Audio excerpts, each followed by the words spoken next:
हम लोगों के वरिष्ठ और पटना जिला के प्रभारी आदरणीय विजय चौधरी जी, बिहार सरकार के माननीय मंत्री, आपके पूर्व सांसद आदरणीय रामकृपाल यादव जी, हमारे भाई और लंबे समय से फुलवारी की सेवा कर रहे आदरणीय श्याम रजक जी, हमारे भाई और विधान परिषद के सदस्य आदरणीय रविंद्र प्रसाद सिंह जी, जिला परिषद की अध्यक्ष स्तुति गुप्ता जी,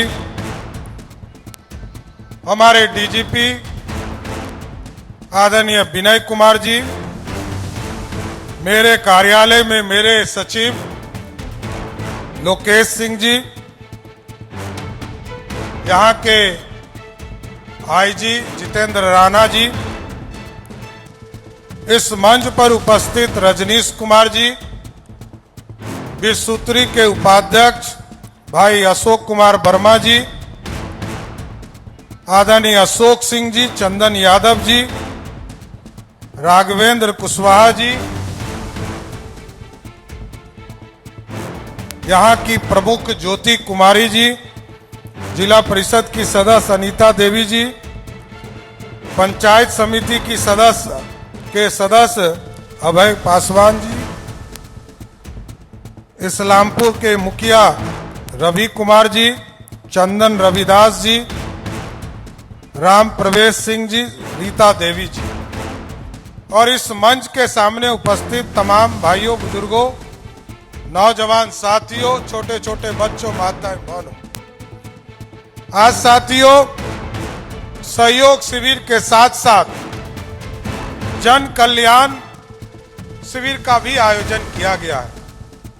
कल इसकी शुरुआत की गई और बिहार के सभी प्रखंडों में 534 के 3400 प्रखंड में इस कार्यक्रम का उद्घाटन किया गया साथियों, और ये लगातार 3 दिन चलेगा। मैं कल कैमूर जिले में था, सासाराम जिले में था और सिवान जिले, तीनों जिले में घूमकर कल पटना लौटा और आज आपके बीच में फुलवारी की पावन धरती पर आया हूं। हमारे भाई श्याम रजक जी का विशेष आग्रह भी था कि फुलवारी के समस्याओं का निदान जल्द से जल्द हो, और ये लगातार लंबे समय से इस इलाके में काम कर रहे हैं साथियों। आज इस शिविर सहयोग के माध्यम से और इस जन कल्याण शिविर के माध्यम से साथियों, ये जो आयुष्मान भारत कार्ड है, इसका निर्माण आप जरूर कराएं, जिनका भी छूट गया हो।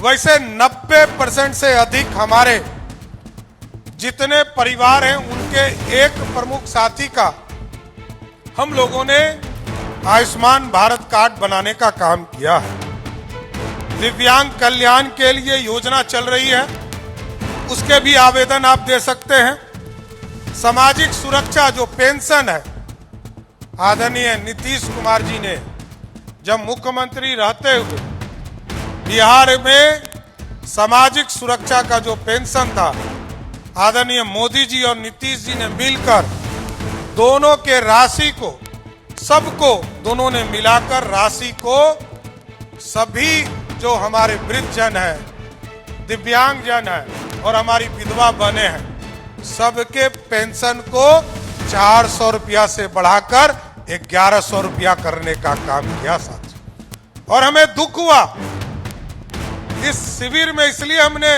इसको सहयोग में इसको जोड़ा कि 1 करोड़ 12 लाख परिवार है और उसमें मात्र 94 लाख परिवार को हम पेंशन दे पाते थे। ये जो लगभग 20 लाख 18 से 20 लाख लोग हैं, उनके केवाईसी का काम नहीं पूरा हुआ है, बैंक से जुड़ नहीं पाया है। तो मैंने तुरंत सभी जिला के जिलाधिकारी को निर्देशित किया है, वैसे सभी लोगों को चिन्हित कीजिए जिनको पेंशन नहीं मिल पा रहा है, उसको सुनिश्चित कीजिए कि उसको पेंशन मिल पाए। पीएम सूर्य घर योजना साथियों, ये सबसे महत्वपूर्ण है। प्रधानमंत्री नरेंद्र मोदी जी विकसित भारत का सपना देखते हैं कि 2047 में भारत दुनिया का सबसे ताकतवर देश बने, और बिहार के नेता नीतीश कुमार जी चाहते हैं कि बिहार समृद्ध बिहार बने। यह तभी बन पाएगा जब हम उनका सहयोग कर पाएंगे साथियों। आज याद कीजिए 2014 में प्रधानमंत्री नरेंद्र मोदी जी बने, उन्होंने कहा गांव गांव बिजली पहुंचाना है। नीतीश जी ने कहा घर घर बिजली पहुंचाना है। अब मोदी जी, नीतीश जी और सम्राट चौधरी की सरकार इन्हें तय किया है कि बिहार के गरीबों के घर तक हम सोलर युक्त बिजली देंगे, जिससे कि अगले 25 वर्षों तक 125 यूनिट बिजली जो है उनको मुफ्त में मिलता रहेगा साथियों। और हम सभी बहनों से भी आग्रह करना चाहते हैं, लखपति दीदी बन रही हैं आप, लगभग 48 लाख हमारी बहनें बिहार में लखपति दीदी बनी हैं, और हम लोगों ने तय किया कि अगले 2 वर्षों में आदरणीय प्रधानमंत्री जी ने आजीविका, नीतीश कुमार जी ने जीविका की पूरी संरचना करने का काम किया साथियों। और आगे हमारी बहनें कैसे खड़ी हो सके, इसके लिए महिला रोजगार योजना शुरू किया गया। और आगे आदरणीय प्रधानमंत्री जी, आदरणीय गृह मंत्री जी अगले महीने आएंगे।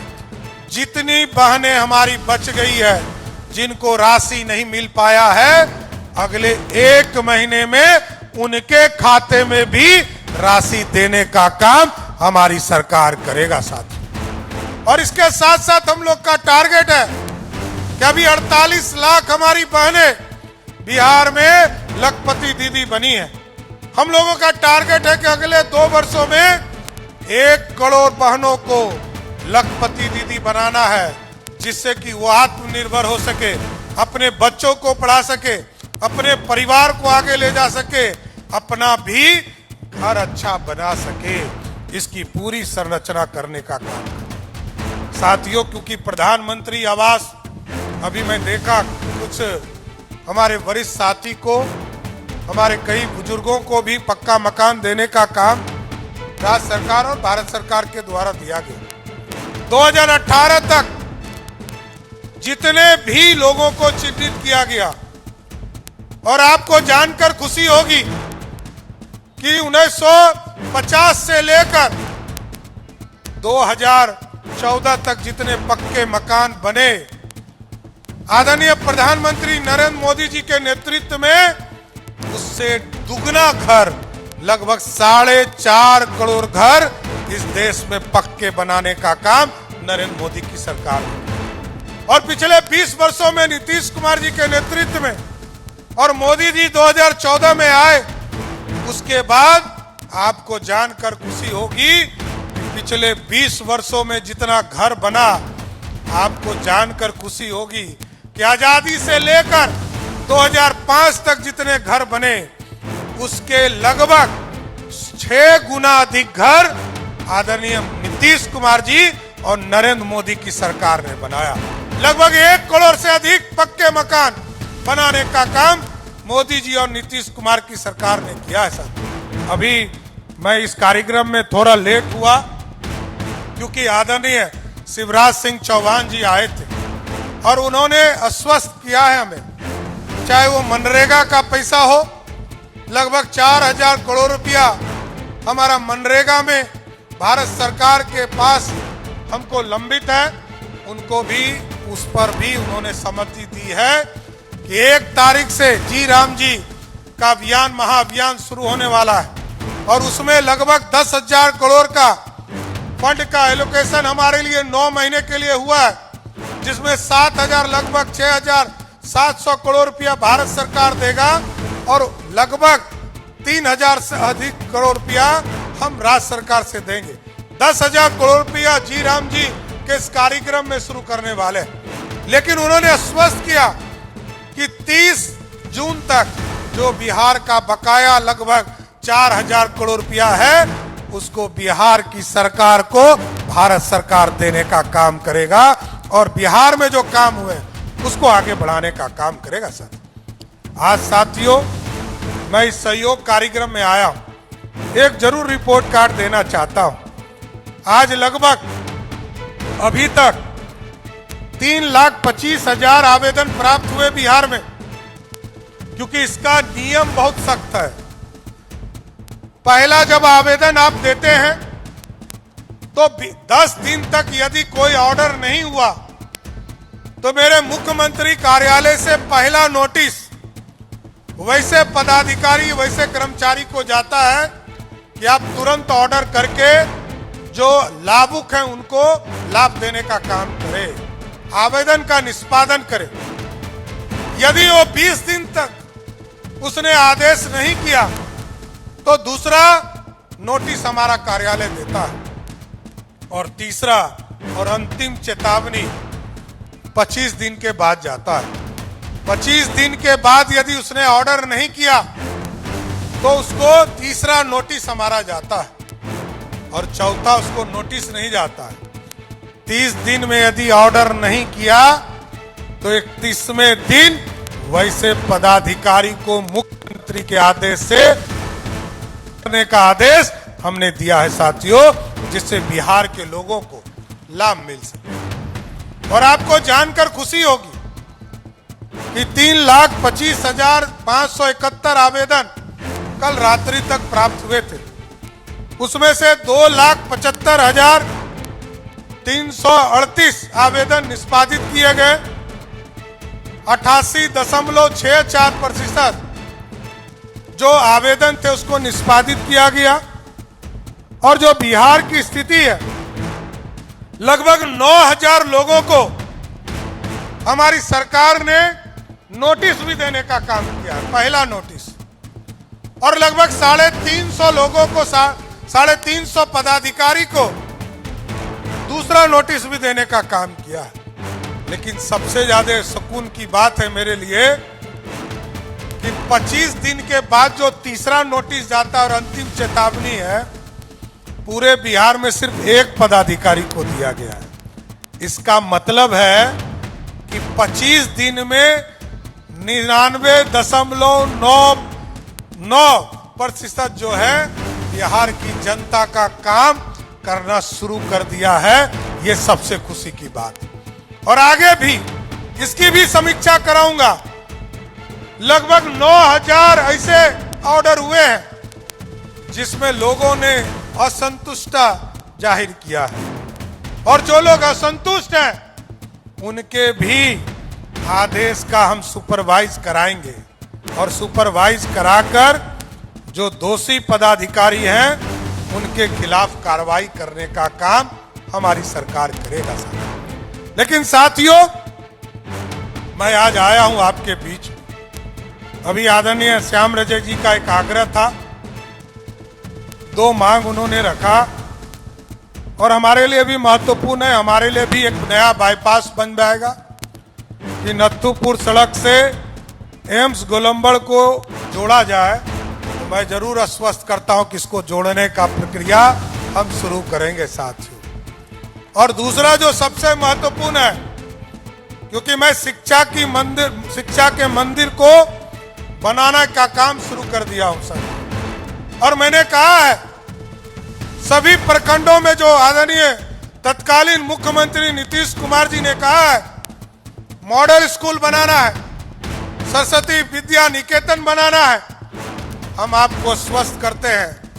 क्योंकि हमारा लक्ष्य है उस स्कूल को इस तरह मॉडिफाई करना है, वहां हमारे बच्चे नीट की तैयारी कर सके, जेई की तैयारी कर सके, आईआईटी की तैयारी कर सके और गरीब और अमीर का बच्चा एक जगह पढ़ सके।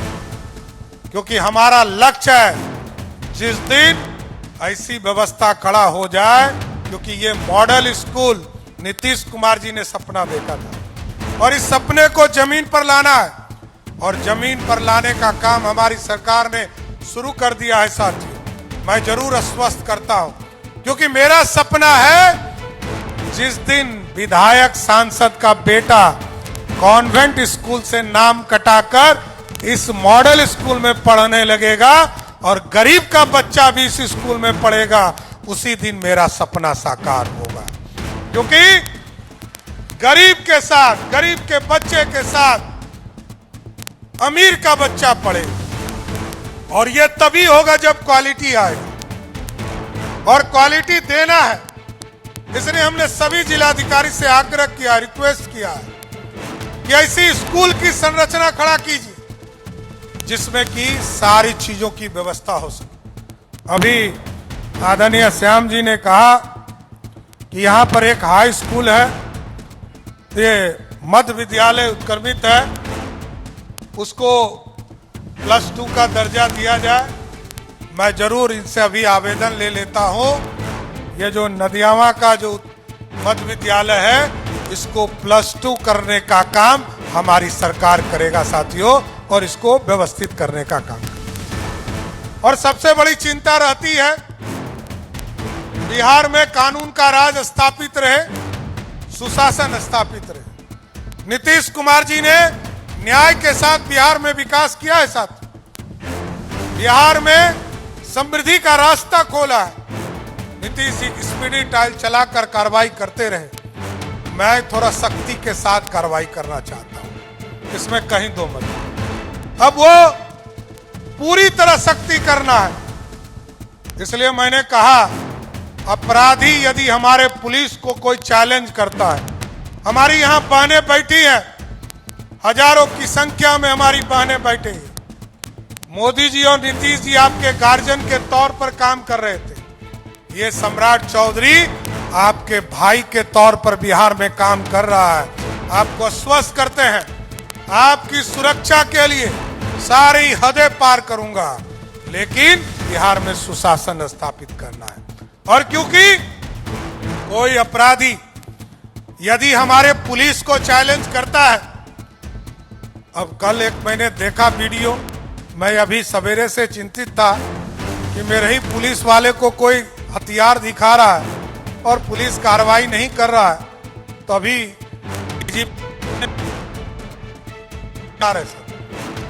को गिरफ्तार भी कर लिया गया। उसको मानसिक आरोग्य का जो हॉस्पिटल उसमें भर्ती करने का काम किया जाए, लेकिन जो अपराधी है उसको तो बिहार छोड़ना होगा, उसको कोई रोक नहीं सकता है। अपराधी के लिए कोई जगह नहीं है। अब तो नेपाल ही भागना पड़ेगा साथी, और बिना नेपाल के कोई उपाय नहीं, क्योंकि एक तरफ उत्तर प्रदेश में योगी बाबा है और बगल में बंगाल में शिवेंदु अधिकारी जो दादा है वहां बैठ गए हैं, और यहां सम्राट चौधरी बैठा है।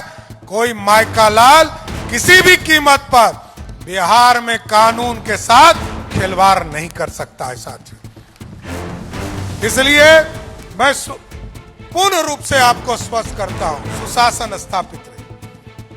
हम लोग आज लंबे समय तक देखते थे, पटना का पहचान था कंकड़बाग, और कंकड़बाग को लोग कहते थे कि एशिया का सबसे बड़ा टाउनशिप है।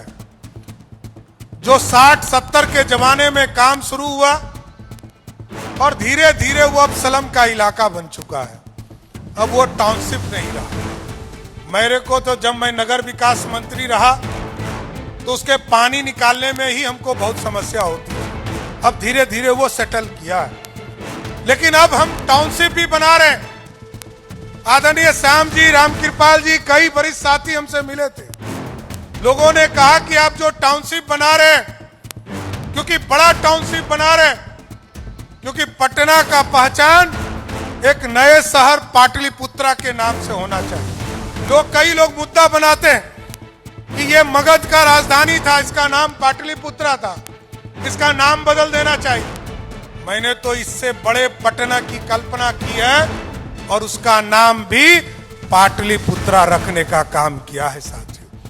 लेकिन और एक स्पष्ट करता हूं, किसी को दिक्कत नहीं होगी। एक तो किसानों के मुआवजा के लिए आज ही कुछ कैबिनेट से कई फैसले मैं लूंगा, चाहे वो किसानों को यदि मुआवजा देना है तो जितने मुआवजा आज मिल रहे हैं उससे अधिक मुआवजा देने का काम हमारी सरकार करेगा साथियों। और इसके साथ साथ जिनके घर में कोई शादी विवाह हो या कोई विपदा हो तो मैंने वो पावर भी जिलाधिकारी को देने का निर्देश दिया कि जिनके घर में शादी विवाह हो उनको तुरंत पैसा बिहार सरकार देने का काम करेगा कि उनके घरों में किसी तरह का दिक्कत नहीं आ सके। इसलिए साथियों मैं जरूर कहना चाहता हूं, बिहार में सुशासन स्थापित करना है, बिहार में कानून का राज स्थापित करना है और बिहार में उद्योग को बढ़ाना है। और यहां पर टाउनशिप बढ़ेंगे तो आर्थिक स्थिति हमारी बदलेगी, क्योंकि हम लोगों ने वो बिहार देखा। यहां विजय चौधरी जी सबसे वरिष्ठ साथी बैठे हैं, राम कृपाल जी बैठे हैं, श्याम रजक जी बैठे हैं। लंबे समय से बिहार की राजनीति को हम लोगों ने देखा और बिहार में जब पहली बार मैं सदन में आया तो बिहार का बजट 6,000 करोड़ रुपया का था साथियों। लेकिन जब नीतीश कुमार जी, सुशील मोदी जी ने पूरी अर्थव्यवस्था को ठीक किया और जब मैं 2024-25 का बजट पेश कर रहा था तो मेरा गर्व से सीना 56 इंच का हो गया। जिस बिहार में कोई फैक्ट्री नहीं था, कोई अर्थव्यवस्था के लिए चीजें खड़ी नहीं थी, लेकिन नीतीश कुमार जी ने ऐसी संरचना खड़ा किया कि जिस झारखंड में 87% रेवेन्यू चला गया था, सारा रॉयल्टी चला गया था, उस झारखंड का बजट 1 घंटा पहले झारखंड ने पेश किया और झारखंड का बजट 1,40,000 करोड़ भी नहीं था और बिहार का बजट 3,17,000 करोड़ का था साथ। ये बदला हुआ बिहार है, इसलिए यह समृद्धि के लिए आगे बढ़ना है साथ। विकसित भारत जो मोदी जी का सपना है वो तभी पूरा हो पाए जब हम समृद्ध होंगे, हम आगे बढ़ पाएंगे, हम संरचना को खड़ा कर पाएंगे। इसलिए हम लोगों ने टाउनशिप के लिए कल्पना किया, जहां हमारा उम्मीद है कि 10 लाख करोड़ का इन्वेस्टमेंट इस बिहार में आएगा। हम सेमीकंडक्टर पॉलिसीज बनाने जा रहे हैं। हमने सेमीकंडक्टर के माध्यम से नया पॉलिसी स्थापित किया है, आईटी सेक्टर में जीसीसी पॉलिसी लाया है और हम लगातार बिहार में कैसे जमीन उपलब्ध कराकर हम इन्वेस्टमेंट को आगे बढ़ाने का काम कर सके। याद कीजिए, नीतीश कुमार जी ने 2012-13 में मैरीन ड्राइव का सपना देखा। 1970 में बॉम्बे में एक तरह से मैरीन ड्राइव बनकर तैयार हो गया और ये 26 किलोमीटर का सड़क, लगभग 6,000 करोड़ का सड़क बनाने में नीतीश जी को धीरे धीरे राशि देकर 13 साल लगे साथियों। लेकिन अब नीतीश जी के सहयोग से और हम लोगों ने निर्णय लिया, कोइलवर से लेकर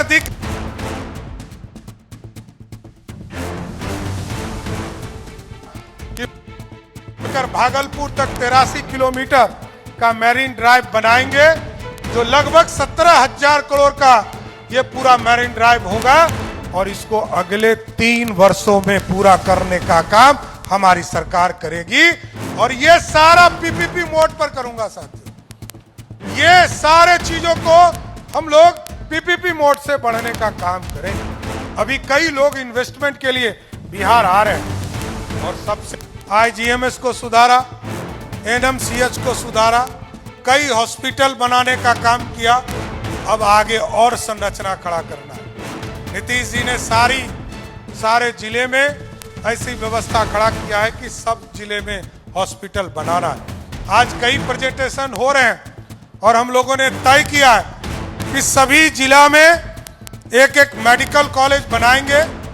लेकिन इसके साथ साथ हमने शर्त रखा कि ये जो जिला में मैं जब जाता हूं तो लोग ये बताते हैं कि वहां से अनुमंडल अस्पताल से तुरंत जांच करता और तुरंत रेफर कर देता है कि जाइए पीएमसी। जिला के अस्पताल में जाता है कोई लोग तो उसको तुरंत कहता है कि आपको रेफर किया जाता है आईजीएमएस।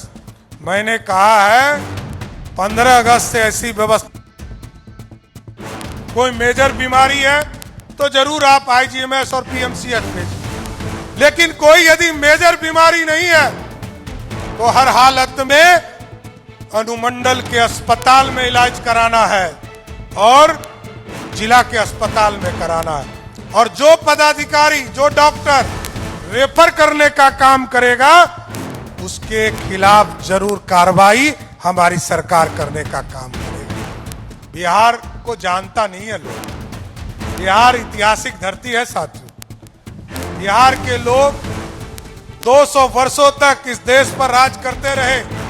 स्वर्णिम काल इसी धरती से दिया। आज बिहार को जानने के लिए दुनिया के लोग आते हैं। मैं तो प्रधानमंत्री नरेंद्र मोदी जी और नीतीश जी को धन्यवाद देता हूं, जिन्होंने जो शिक्षा का मंदिर था नालंदा उसको स्थापित करने का काम किया और हमको जिम्मा दिया दोनों ने कि विक्रमशिला को भी स्थापित करने का काम आगे बढ़ाओ। और आपको स्वस्थ करते किसी साल विक्रमशिला यूनिवर्सिटी का भी नींव डलवाने का काम आदरणीय प्रधानमंत्री से करने का काम करूंगा। हमारे टूरिज्म को कोई नहीं जानता, हमारे छठ पूजा को कोई नहीं देखता। हम सिर्फ बिहार के लोग भीड़ लगाने का काम करते हैं। हमने कहा इस पूरी व्यवस्था खड़ा कीजिए। हम अपने टूरिज्म को बढ़ाना चाहते हैं। हमारे यहाँ जो छठ पूजा होता है इसको दुनिया को दिखाने का काम करेंगे। हम मुंडेश्वरी मंदिर, जो मां मुंडेश्वरी मंदिर है,